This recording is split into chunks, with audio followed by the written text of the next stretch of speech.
Arquivo Guaíba. Apresentação: Marcelo Salzano.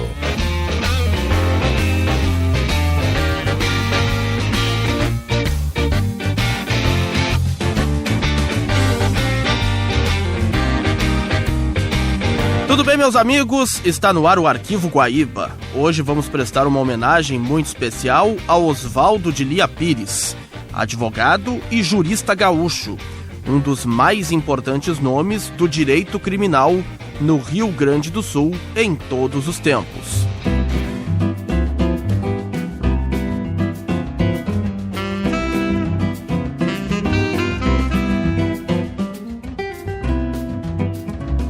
Oswaldo de Lia Pires nasceu em Montenegro no dia 26 de março de 1918. Faleceu em Porto Alegre aos 92 anos no dia 26 de dezembro de 2010. Conquistou notoriedade em virtude de suas atuações perante o Tribunal do Júri, valendo-se de sua envolvente oratória, de seu rápido raciocínio e da inovação de suas teses. Foi um dos primeiros advogados a utilizar a psicologia como tese central de suas defesas. Ganhou fama nacional como defensor do então deputado estadual Antônio Dexheimer, do PMDB, e ajudou a absolvê-lo da acusação de ter matado o colega de bancada José Antônio Daut em agosto de 1990, no episódio que ficou conhecido como Caso Daut. A partir de agora, vamos relembrar justamente esse momento. Um trecho da defesa apresentada por Lia Pires para absolver Dexheimer. Acompanhe. O que é importante e definitivo, e certo e provado, é de que das 22h30 até o momento do fato, logo após os disparos, alicerçada essa afirmação em inúmeras testemunhas, havia um Monza cinza com um homem na frente do edifício do Daut, da vítima. E isto é irrefutável. E isto é absolutamente irrefutável. Inquestionável. Então, o universo começa a diminuir. Era um homem, era um Monza cinza e era um Monza cinza com aerofólio. Vossa Excelência dá licença? Nenhum na polícia disse que esse Monza tinha aerofólio na frente do edifício. Não foi perguntado. Vossa Excelência disse. Essa intervenção foi de Oswaldo Lia Pires, o advogado de defesa. Quando há uma prova testemunhal, Vossa Excelência tem que ser fiel. Vossa Excelência está dizendo que eu sou infiel ao depoimento? É infiel. Vossa Excelência não está dizendo o que as testemunhas disseram. Disseram o quê? Porque nenhuma testemunha que viu o Monza na frente do edifício faz referência a aerofólio. Atenção, Excelência. Excelência, isso aqui é um pleno. Nós temos um Por isso é que precisa interno. que se diga a verdade. Nós temos um regimento interno. Eu disse, Excelências, que Alexandro, em juízo, quando perguntado, Vossa Excelência discorda disso?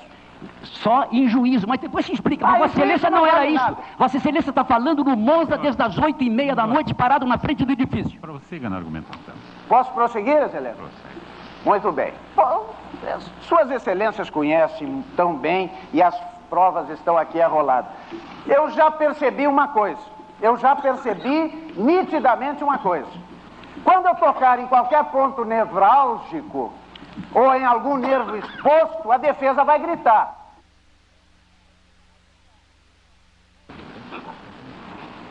Do horário do crime. Já que nós temos um fato certo, vamos para outro fato certo. A comunicação de ocorrência do PM Adão Almeida, 22h20, está documentado. 22h20 aconteceu o fato. 22h20 aconteceu o fato. Num primeiro depoimento que ele prestou perante a polícia, ele estende um pouco. Ele estava preocupado em atender a vítima, levá-la para o pronto-socorro. Ele abre um pouco o leque. Este fato teria ocorrido entre 22h15 e 22h30. Isso o PM Adão Almeida. Teria ouvido os estampidos dentro desse espaço. Agora, isso foi em junho de 88. Em juízo, travestido de testemunha da defesa, ele tirou a farda com que assinou aquele auto de ocorrência, oficialmente, e veio aqui travestido de testemunha de defesa, conduzido pela mão amigável do nosso defensor, e muda o horário. Ele passa o fato para as 22h45. Mas a quem poderia interessar empurrar o fato mais para lá? Eu tenho que concordar com alguma coisa. Parece que eu discordo de tudo com a defesa.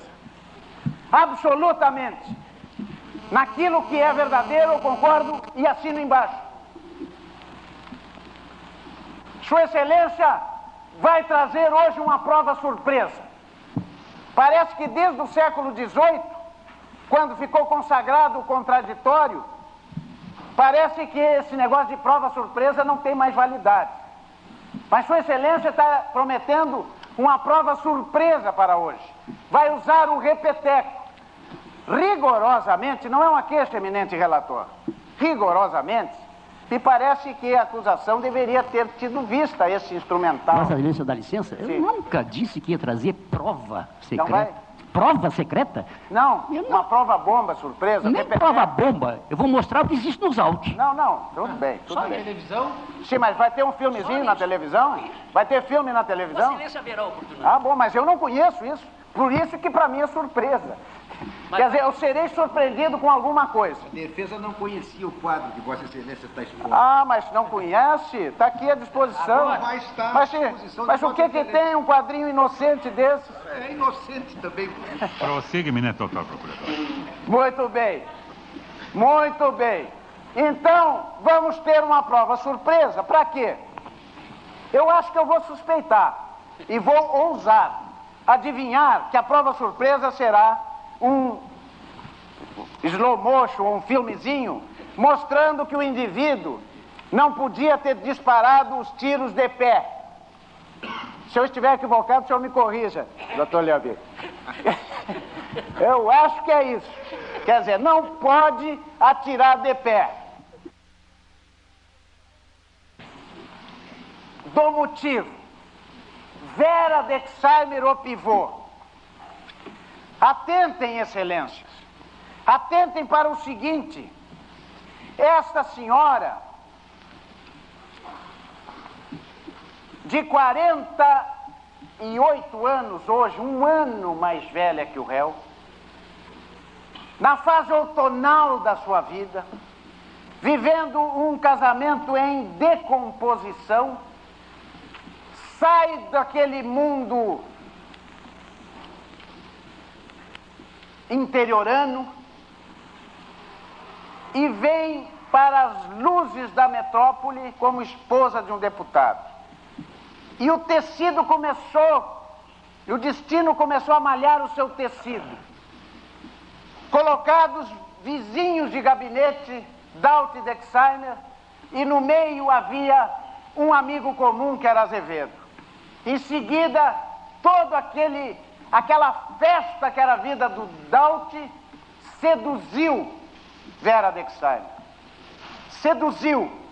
Ela, com a convivência contínua e permanente e crescente, sentiu uma atração forte pelo Dought. E o Dought era um homem que impressionava as mulheres. Era um homem que tinha uma postura, uns olhos verdes, que poucas eram as mulheres que resistiam. E a defesa vai tentar mostrar que, por ser homossexual e impotente, ele não teria condições de fazer nenhuma mulher se apaixonar por ele. Eu não disse isso. Não, vai tentar. O problema era dele, não era meu. Vai tentar, mas não vai conseguir. Pois bem, mas isso é uma coisa para a psicanálise, para a psiquiatria. A bissexualidade hoje é um fato. Sempre foi um fato. E o ego do homossexual, se é que Dought era homossexual, até admita-se que tivesse no seu comportamento componentes de homossexualidade, gosta de alimentar o seu ego, vendo que, inobstante impotente ou inobstante homossexual, as mulheres são seduzidas por ele. Isso é comum, isso é explicável. E as mulheres cercavam o Dought. Afinal de contas, ele não estava jantando com uma bela mulher no sábado à noite, na ocasião em que morreu, num ambiente de luxo e de festa e de luzes. Era bem próprio do Dought deixar as mulheres seduzir. Se a satisfazia, isso é um outro problema. Mas os maridos dessas mulheres, evidentemente, não poderiam gostar disso. Senhores, atentem para isto que eu vou dizer e registrem, por favor. Por que no dia 15, quando ele depôs na delegacia, dia 14, 10 dias depois do fato, ele disse que saiu às 21 horas e não mais só saiu para comprar cigarro? E por que ele deu um passeio? Me dá o passeio aqui. Deu um passeio pela cidade. Está aqui o mapa. Ele percorreu a cidade na noite fria, que ele não ia sair, como tinha dito ao próprio Dought que não sairia naquela noite fria, e passeou pela cidade. Por que ele, em vez de só sair para comprar cigarro, ele teve que ampliar o seu tempo na rua? Porque no dia 10 de junho, Maria Alice e o senhor Arcoverde já tinham prestado depoimento na polícia. E quando ele prestou no dia 14, esse casal se limitou a dizer que entre 9h30 e 11 horas que eles lá tiveram, o réu só chegou depois das 10. Ora, sair para comprar cigarro e voltar, levando 5 minutos, ele tem que recuar. Porque o seu álibi caía por terra. Eu não diria que caiu por terra, ele implodiu. Ele precisava mostrar que era homem porque ele ocultava a sua face interna. Ele negava, ele só não negava. Ele escondia esse aspecto da sua homossexualidade. E, consequentemente, se ele escondia, tinha necessidade, ao invés de mostrar que era homem, de mostrar que era macho, dava socos e tapas na mesa em frente às câmeras da televisão. Produzia os seus discursos agressivos e ofensivos. E foi ao cúmulo da perfeição que a necessidade impõe, como exigência incontida para o reequilíbrio da própria personalidade, de inventar um filho. Foi à tribuna da Assembleia e declarou, e Vossas Excelências devem ter lido, me vê o discurso dele, e lá declarou que estava a corrigir um grande mal, que estava a corrigir uma falta, porque ele se considerava como uma mãe solteira, assim ele era um pai solteiro. E declarou que tinha, consequentemente, um filho, e que havia, nesta hora, legitimado um filho. Em primeiro lugar, é preciso que se diga de pronto que ele não tinha filho algum, que ele não podia gerar pelas suas condições fisiológicas. Ele não poderia ter família, ele não poderia constituir um lar como ele desejava e almejava, porque a natureza lhe fora madrasta, porque ele não tinha condições de procriar, porque era impotente. Mas, ao mesmo lado, precisava mostrar aos olhos daqueles que o elegeram, aos olhos daqueles que compartilhavam com ele a vida diária, longe da Assembleia, dentro da Assembleia, principalmente da tribuna, que ele era homem. É a necessidade de afirmação de virilidade. Aonde Aonde está a descrição do assédio? Aonde está um ato capaz de comprometer a respeitabilidade e o conceito de uma mulher? Mas então, se Dona Vera efetivamente tivesse assediando Daud, qual seria a conduta de Daud? Esconder de todos aquele assédio da mulher do seu amigo. E ele o fazia. Ele tornava público e, mais grave, um ato que não existia. Quando todos escondem, quando a tendência é esconder, quando a tendência é não deixar transparecer, esse homem tingido pelas necessidades da sua personalidade para reequilíbrio, tornava público, mas longe daqueles que podiam e lhe deviam dizer: não vem para cá com esta conversa. Vossas Excelências ouviram a descrição de como ocorreu o fato? Alguém ouviu dizer como foi que ocorreu o fato? Eu não ouvi. Mas eu vou dizer. E vou começar com o depoimento deste menino, Alex, 11 anos de idade, à época do fato. Dizer-lhe o seguinte, na parte que interessa, porque o depoimento juvenil, evidentemente, egrégio tribunal, Vossas Excelências sabem disso.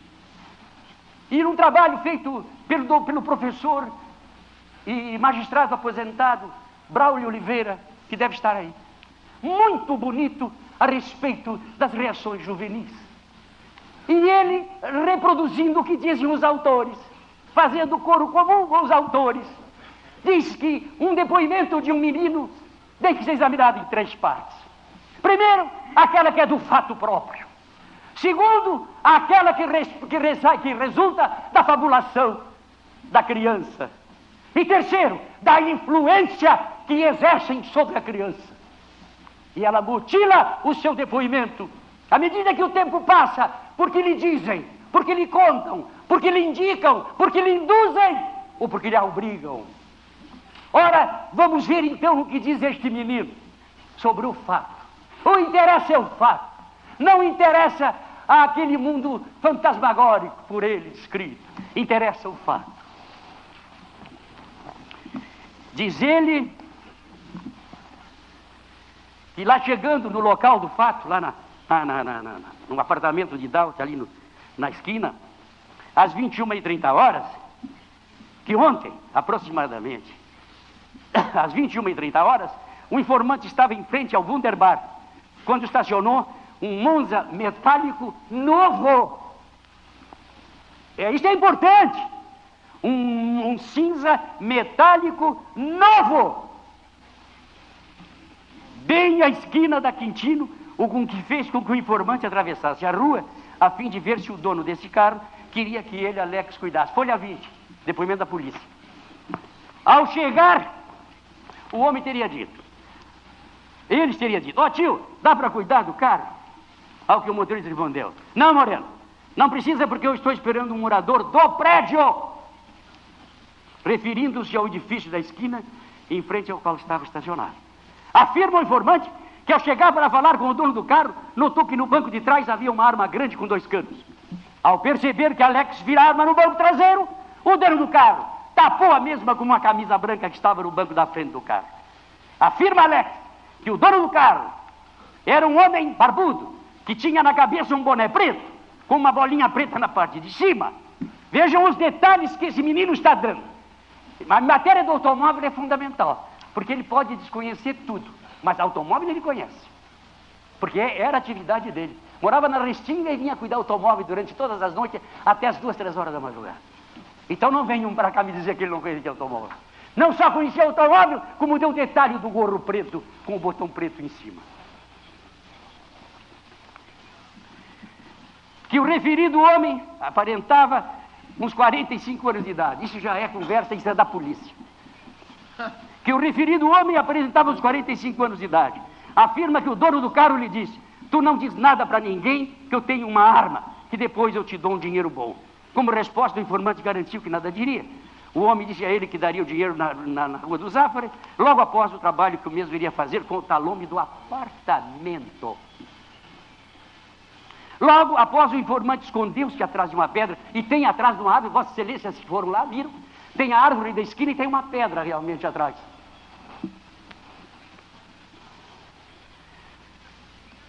Alguns minutos após, o informante percebeu que vinha um senhor em direção ao portão do edifício.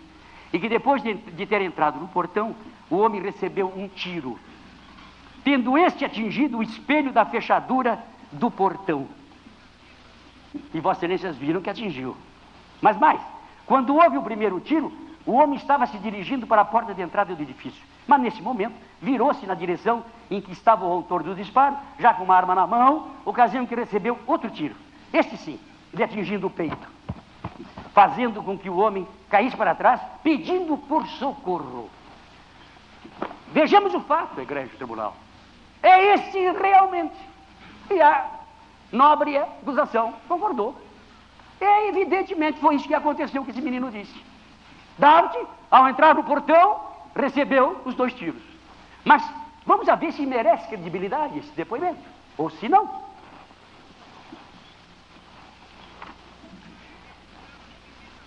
E diz ele assim: quanto ao veículo, este em alta velocidade subiu a Quintino. Logo após, 2 PMs chegaram ao local, socorreram o homem e o colocaram dentro de um táxi. Esclarece o informante que um soldado foi junto no táxi e o outro ficou no local. E Vossas Excelências sabem quando foi dado esse depoimento, recordam-se? Na madrugada de 5, no domingo pela madrugada, ou seja lá que horas tenha sido. No dia seguinte, o fato ocorreu sábado à noite. No dia 5, esse menino presta esse depoimento, aonde não tinha influência, aonde a sua fabulação ainda não alcançava os limites do insondável, do mundo infantil, e aonde as pressões ainda não bateriam a porta do seu lar humilde. Aparece uma testemunha, uma surda-muda que mora num prédio ao lado. E que foi ouvida por todo mundo. Ouvida não, procuraram interpretá-la, porque ela é surda e muda. O delegado Wilson disse que ela não tinha nenhuma. O Jockman, com o jornal dele, que é um jornal que não tem coragem, mas tem muita coragem, não é só coragem, é um jornal combatido e combatente, também deu em cima da família e conversou com a família e disseram que ela não estava lá na hora. Ele então desprezou. Testemunha que tem uma irmã na polícia. Testemunha que estava lá, amiga de Tony, o manequim este, que não era filho de Dalt, era algo mais. Conhecida deles desde o primeiro dia. A vizinha. E por quê? A vizinha. E por quê que só apareceu 60 dias depois? Mas seria a principal testemunha, pelo amor de Deus. Não quis... Era vizinha, era conhecida. Esperava o Tony na rua com beijinhos sociais. Não quiseram... Era de buscar essa mulher de qualquer jeito. Foram buscá-la de qualquer jeito. E eu agora vou mostrar para Vossas Excelências tudo isto que eu disse agora e que está no processo, não é segredo, através de uma demonstração tridimensional gráfica. Vou mostrar como era impossível que essa mulher enxergasse, como é incrível e inverossímil a trajetória da bala. Se o tiro tivesse sido, como ela diz, frente a frente, teria tirado o tampo da cabeça do Dalt. Teria atingido em cheio, jamais a 1,10 m de altura. Aqui, Egrégio Tribunal, a planta baixa da zona. O edifício Cristine, ali, a Quintino Bocaiúva aqui, a Marquês do Herval aqui, Lindóia no ponto em que diz que se encontrava na Marquês do Herval. Lá. Ali o portão que ela não visualizava. E aliás é fácil ver mesmo. Tem que estar cheio de pilotis ali. E garagem, inclusive. Dalt foi atingido ali. Pode prosseguir. Lá está o portão. Dalt foi atingido. Veio recuando e caiu ali. Agora, Aí, segura. Aqui está o ponto onde Lindóia disse que se encontrava. É um pouquinho antes, porque ela disse que se encontrava entre o edifício dela e o edifício de Daut. A imagem é uma espécie de tira-teima. Se passou a projeção da imagem é a projeção do ângulo, escura, de onde poderia ou não ver muito mal, com as árvores Gonçalves. muito grandes e folhagem no meio, que eu propositadamente pedi que não botassem. Aqui tem automóvel, tudo é garagem. Agora, aí está. Não, dá para trás, sem o tiro. Muda-se de projeção para uma nova imagem. A posição deles. Agora vamos ver, aqui está na tridimensional, aquilo que a Lindóia disse que viu. Um homem saiu do automóvel, deixa assim mesmo. O homem saiu do automóvel, o homem alto e magro, com uma arma que precisou as duas mãos, chegou na... Ué, o que houve? Aí, para aí. Chegou na frente do portão, está aqui o portão, e disparou os 2 tiros.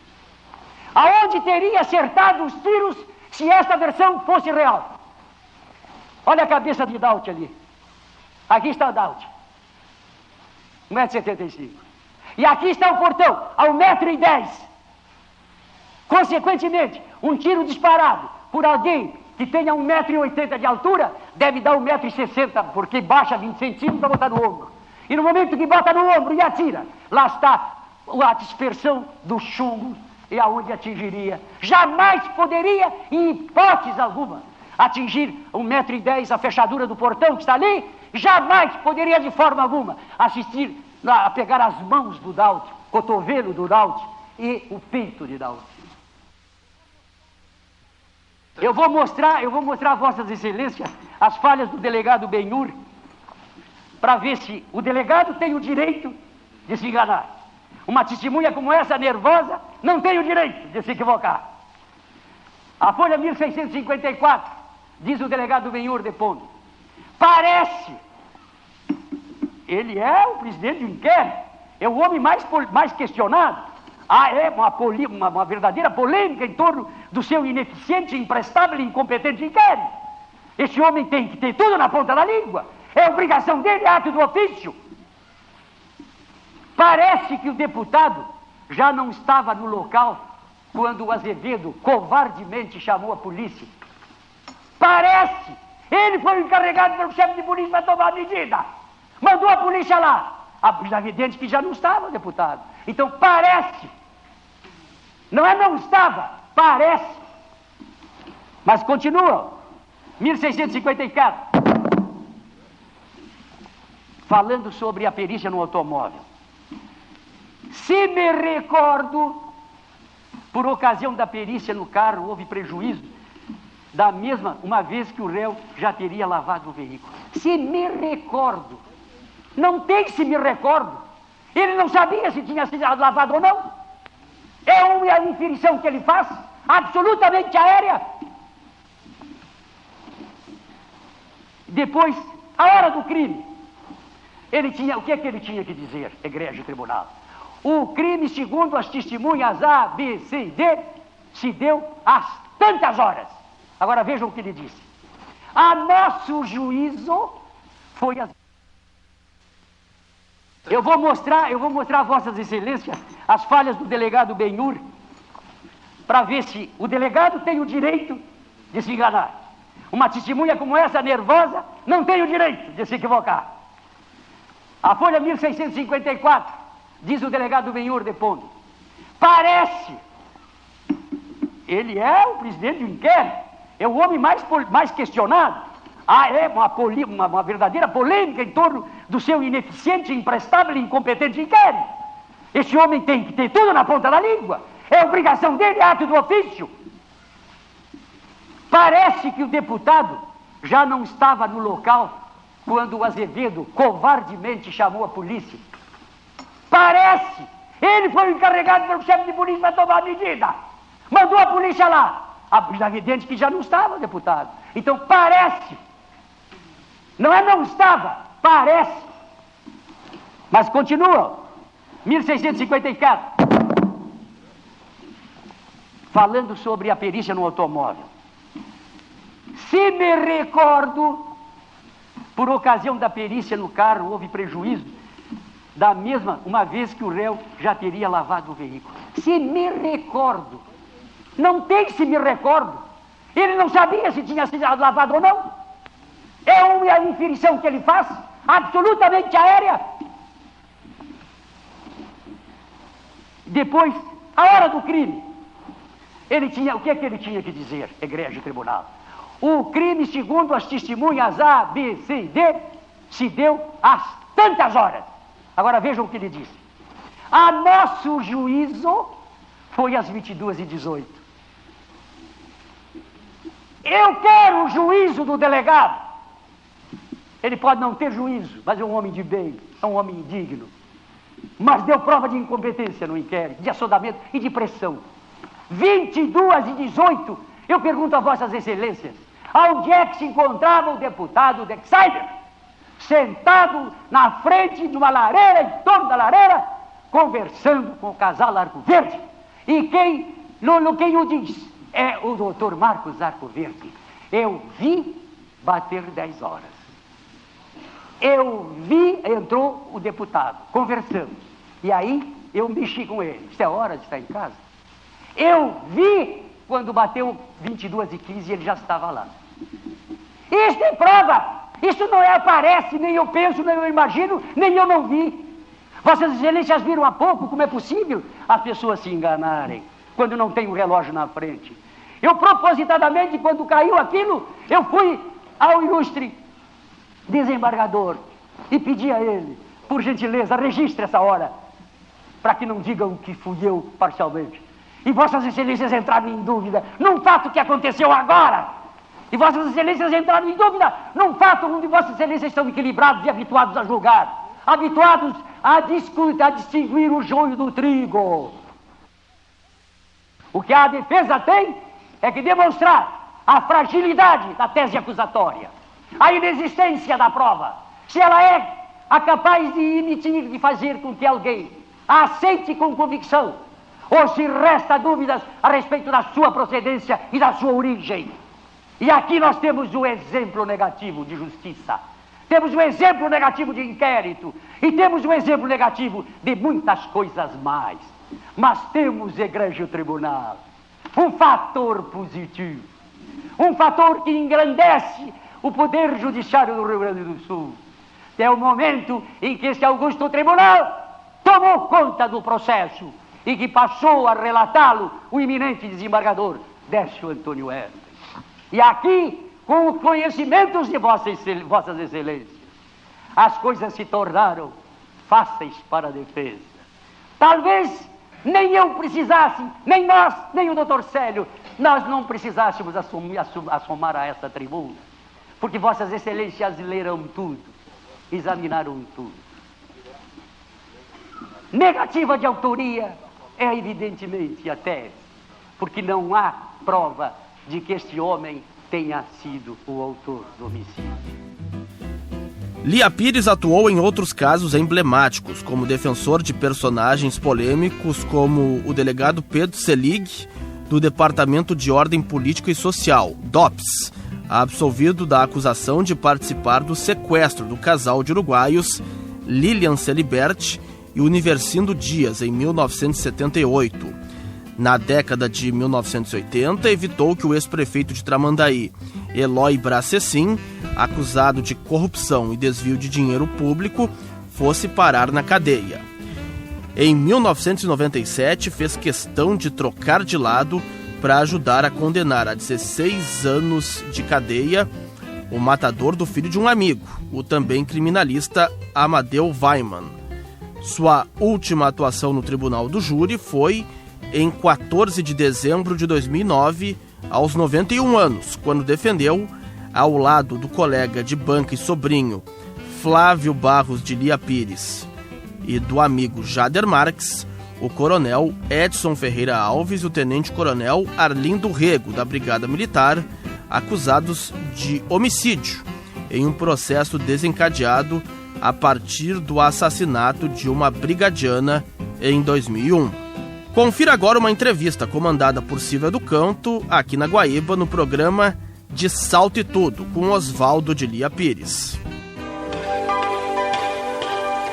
Na Guaíba, De Salto e Tudo, com Silvia do Canto. As duas faces de Eva, As Belas e a Fera. a Bela e a Fera. O De Salto e Tudo deste domingo, no quadro As Belas e a Fera, recebe o famoso leão dos tribunais. Estamos falando do Dr. Lia Pires, mais de 60 anos de advocacia, o polêmico e teatral não no sentido pejorativo, né? Mas o que muitas pessoas já viram, ouviram, puderam presenciar alguns em julgamentos homéricos aqui no estado do Rio Grande do Sul. Dr. Lia Pires, boa noite. Boa noite. Muito prazer em lhe receber. Obrigada por ter aceito o nosso convite. Muito obrigado. A honra é toda minha. Ai, que bom. Eu estou aqui no estúdio com a Ediane Porto, que é a nossa colega aqui na Rádio Guaíba, e com a Georgia Santos, que também é a nossa colega aqui na rádio. Boa noite, Didi. Boa noite, Tudo Silvia. bem? Boa noite, Georgia. Boa noite, Silvia. Tudo Boa bem? noite. Doutor Lia Pires, a gente veio conversando ali um pouquinho antes de começar o programa e falando de tudo um pouco sobre tudo que o senhor representa, né? Eu estava perguntando para os colegas que lhe acompanham aqui no estúdio, não tem nenhum livro sobre a vida do Dr. Lia Pires e parece que o senhor não concorda muito com isso. Por quê? Não, eu não concordo em escrever. Eu acho que toda pessoa que tem uma vida longa e sobretudo profissional, tem, evidentemente, que tem muita matéria para poder escrever. Não lhe falta nada. Agora, eu sou o contrário desse ponto de vista. Eu acho que o livro sobre uma biografia, por exemplo, ele é lido durante um tempo, depois é guardado esquecido. Entende? Então eu prefiro esquecer logo. Você tem medo de ser esquecido? Ser esquecido imediatamente. Doutor, então, não guardar nada. O senhor tem medo de ser esquecido? É? Isso é um medo de ser esquecido? Um livro? Não, o senhor tem medo? Isso é um medo? Não tenho medo. Tenho certeza. Mas não é medo. Mas a vida é assim. A gente só é lembrado se estiver presente, se tiver alguma coisa que o traga à época em que ele se encontra. Porque com o passar do tempo, o que vai acontecer? Evidentemente que a gente, se escrever um livro, uma biografia, esse livro vai ficar na livraria. Vai, não tenha dúvida nenhuma. Mas qual é a biografia até hoje? Me dê a biografia até hoje de um cidadão de 20 anos atrás. Não tem. Mas quando a pessoa precisar? Não há. Olha que eu aposto com o senhor que venderia muitíssimo. Agora, se for uma tese de direito, aí tá bem. E se fosse... Aí tá certo, se fosse uma tese de direito, que eu sustentasse uma tese de direito, tá bem. Mas sustentar uma tese de direito, isso é para quem tem condições, eu não tenho. Agora, é uma vida longa, como o senhor falou até, inclusive de exercício profissional. Ok, não se faz uma biografia, mas escrever um livro sobre alguma história em específico. Porque, por exemplo, eu tenho a mesma idade do caso Dauti. Mas ainda assim a gente acompanha isso como algo muito atual. Referência. É uma referência. E se fosse um livro sobre um fato em específico, o senhor também não concorda? Não, na realidade a gente lhe trouxe aqui para ele convencer a escrever um livro. Não sei se o senhor percebeu. Nós lhe trouxemos aqui para ele convencer a escrever um livro. Não é que eu não concorde. Eu concordo com isso. Claro, mas o senhor não se dispõe... Eu só acho que... tudo é o passar do tempo, minha filha. Agora eu estou vivo, eu estou presente, estou em condições de dar qualquer elemento, de fornecer o que for preciso sobre o caso Dauti, sobre o processo Dauti. Agora, escrever sobre o processo Dauti, sobre o caso em si, já fiz. Tem cento e tantas páginas escritas por mim, que estão nos autos. De maneira que o que eu vou fazer mais? Qualquer documento já está lá, né? Se alguém precisar, já está documentado. Eu fiz as razões finais, no caso Dauti, 120 e tantas páginas de razões que me tirou tempo, porque o processo Dauti durou 2 anos e 4 meses. Foram 2 anos e 4 meses que eu não tive sossego algum, porque era diariamente um telefonema de um repórter, de uma pessoa querendo saber alguma coisa, querendo que eu dissesse alguma coisa. E eu diria, eu não me negava, porque o processo Daut começou muito ruim para o réu, para o meu cliente. Dr. Dexheimer. É? Dr. Dexheimer. O Dexheimer. Porque eu fui procurado, veja bem, no 30º dia do fato. Então, todos aqueles dias que se passaram foram contra o Daut. Foram contra o Dexheimer. Ele praticamente já estava condenado. Exato. Foram contra o Dexheimer. Eu recebo em casa 3 cidadãos que me foram lá convidar se eu aceitaria a defesa do Hofmeister. Evidente que aceito. Mas por que não? E aceitei. Tá, doutor Liapires, deixa eu não perder esse gancho. Por que o senhor aceitou?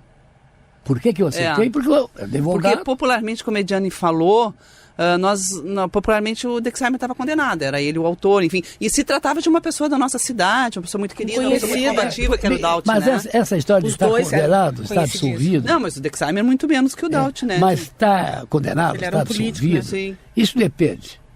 No início, tudo é possível, não tem nada concreto. O problema era no curso do processo.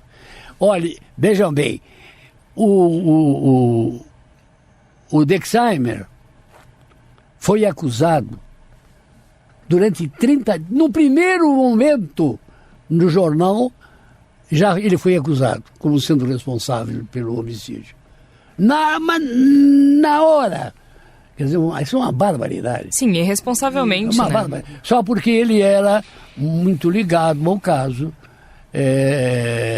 e diziam que eu não gosto de falar dessas coisas, mas eu sou obrigado aqui agora, que a esposa que ele tinha relações com uma determinada... Haveria uma ligação na época. Exato. Eu não gosto muito de entrar nisso. Porque nunca foi provado isso. Mas nunca, não poderia ser, porque...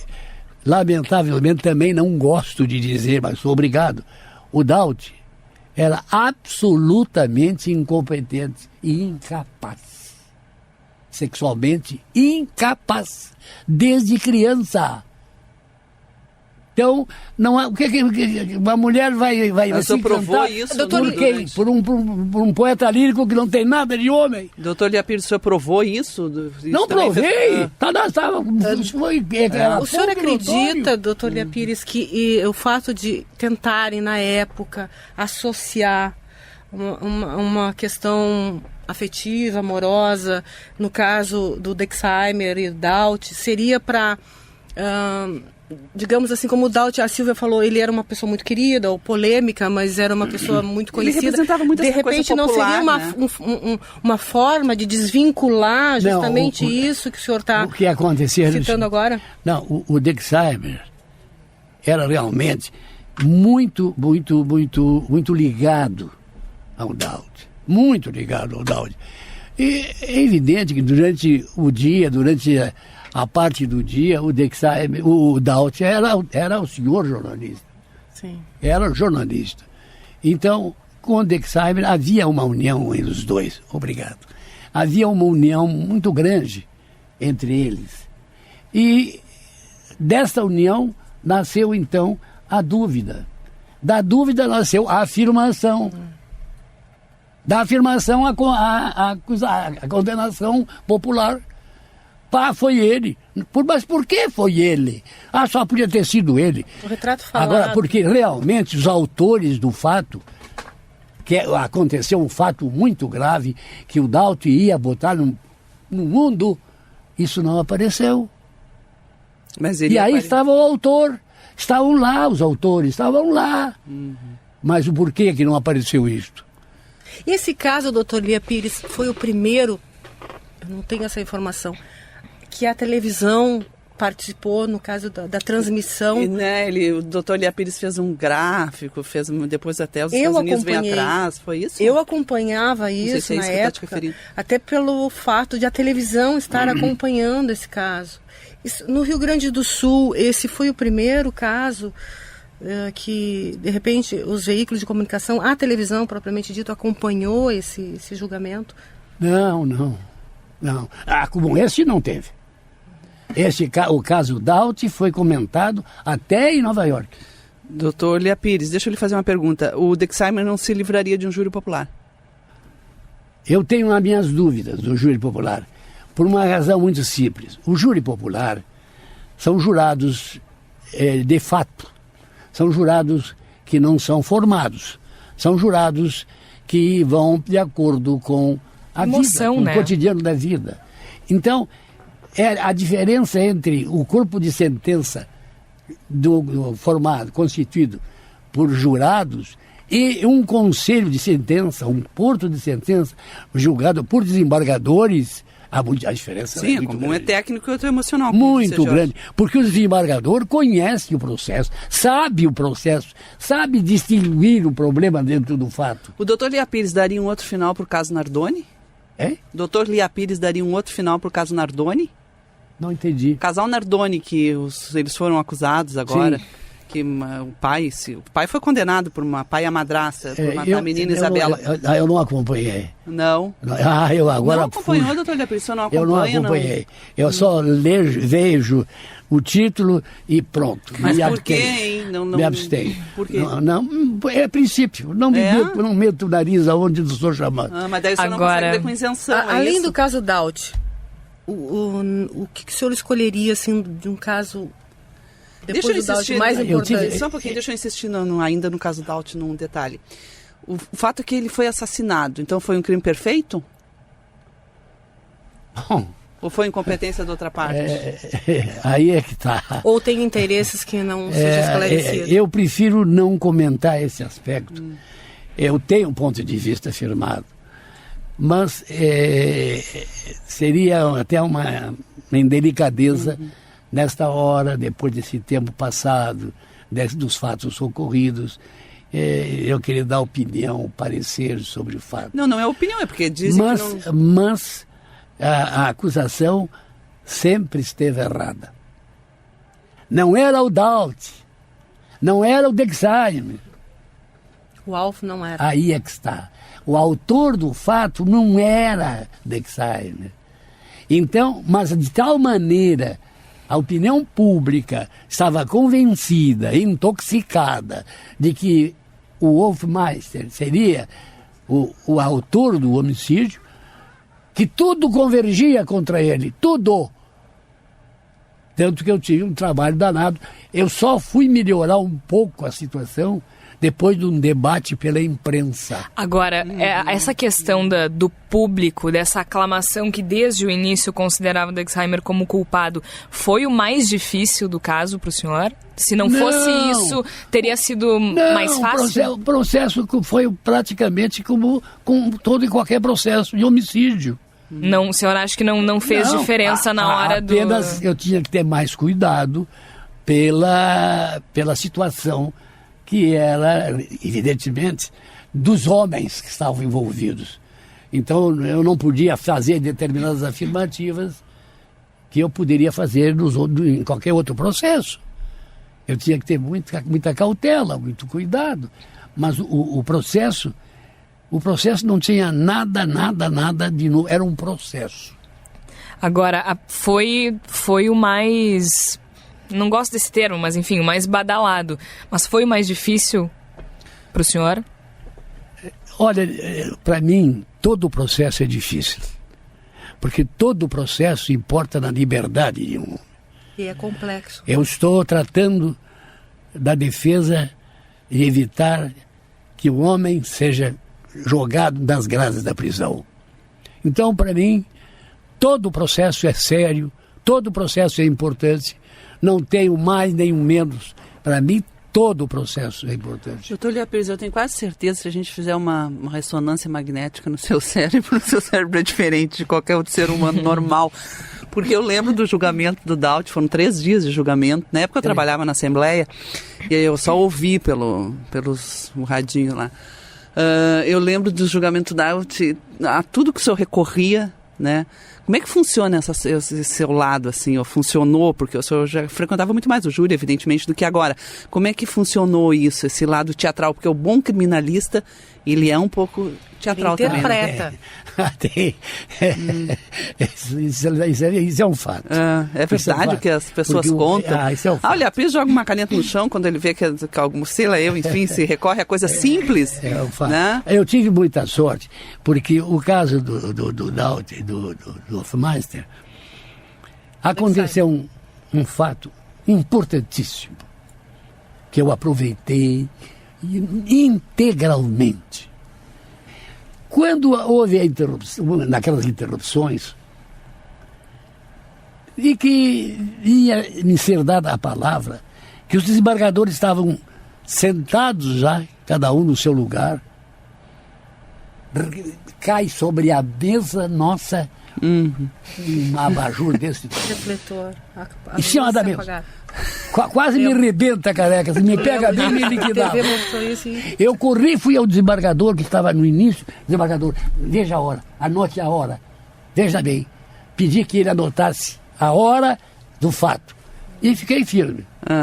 Continuou a história. Tá lá. Aí quando eu comecei a falar, quando cheguei a examinar a situação das duas testemunhas, que eram 2 guardas civis, às 10 e tanto da noite, uma noite fria que não era brincadeira, que os relógios deles não seriam relógios iguais, não seria a hora igual.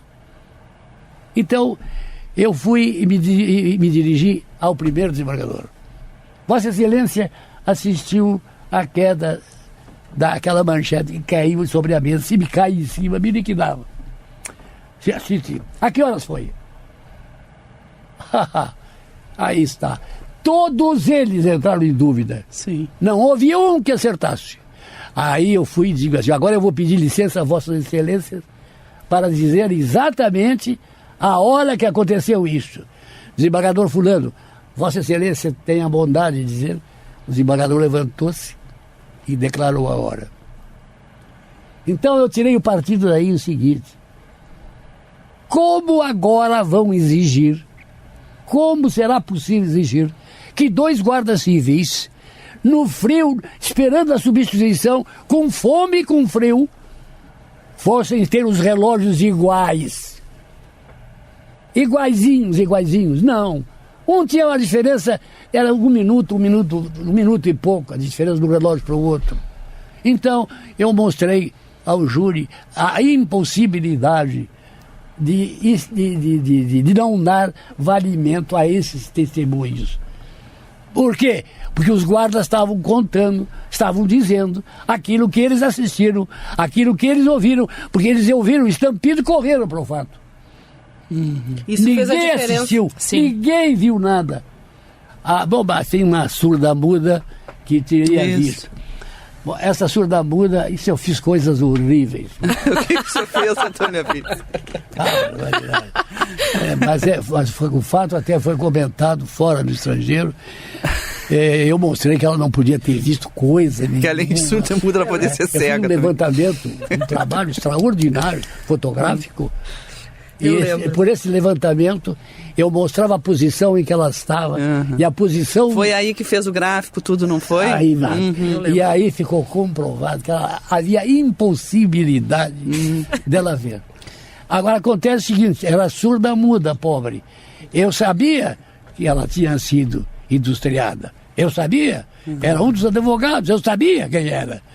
E disse, só não por uma questão de ética, não revelei o nome, mas eu sabia. E me referi no julgamento a ele. E ele sabia que eu estava dizendo, era para ele. Por quê? Porque eu estou na defesa de um homem acusado de um fato que eu sustentava que não tinha sido cometido por ele. Então, essas 2 testemunhas eram importantes dos guardas, porque chegaram no momento imediatamente após os estampidos.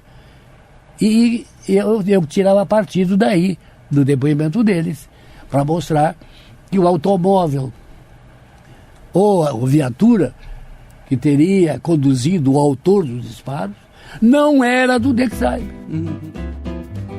Arquivo Guaíba, mesa de áudio Daniel Zucco, edições Guilherme Silveira, coordenação de esporte Rafael Pfeiffer, gerência de jornalismo e esporte Rafael Sequim, direção-geral Claudinei Girotti.